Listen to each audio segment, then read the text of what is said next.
cu preasfânta născătoare de Dumnezeu, cu soborul cel îngeresc și cu ceata drept măritoare a sfinților, auzind glasurile noastre îndelung rugătoare, înduplecă-te spre noi, Rafaele, sfânt și înaripat voievod, și cercetându-ne îndeaproape cu mulțimea harurilor, anume încredințate ție, nu ne lipsi pe noi, nevrednicii, de puternicul tău ajutor, întru care cutezăm a nădăjdui, și purtând lamura rugăciunilor noastre dinaintea lui Hristos, Domnul vieții și al învierii, mijlocește pentru noi ca mila Lui asupra-ne să se pogoare în tot ceasul, plinind trebuințele noastre sufletești și trupești,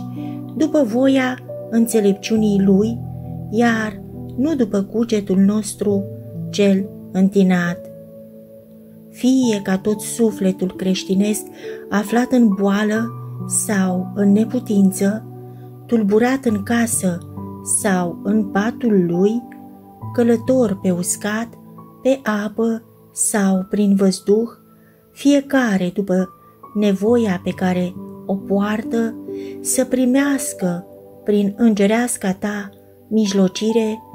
îndreptarea și ocrotirea Domnului Dumnezeu, în ceasul de față și în toată vremea vieții Lui, precum și răspuns la judecata cea înfricoșătoare, când și tu de față vei fi cu oștile cerești. Nu ne măsura cu asprime, Sfinte Arhanghele Rafael, puținătatea credinței și nedesăvârșirea cuvintelor, ci plinește tu, dinaintea tronului slavei, cele de lipsă nouă ca un ales între aleși și neamului omenesc pururea slujitor. Și pe milostivul Dumnezeu roagă-L cu întreg soborul puterilor cerești celor fără de trup, ca mai presus de toate să ne dea nouă harul iubirii atot vindecătoare și buze vrednice a proslăvi dinpreună cu corurile îngerești pe Tatăl, pe Fiul și pe Sfântul Duh, treimea cea de o ființă și nedespărțită, acum și pururea și în vecii vecilor. Amin.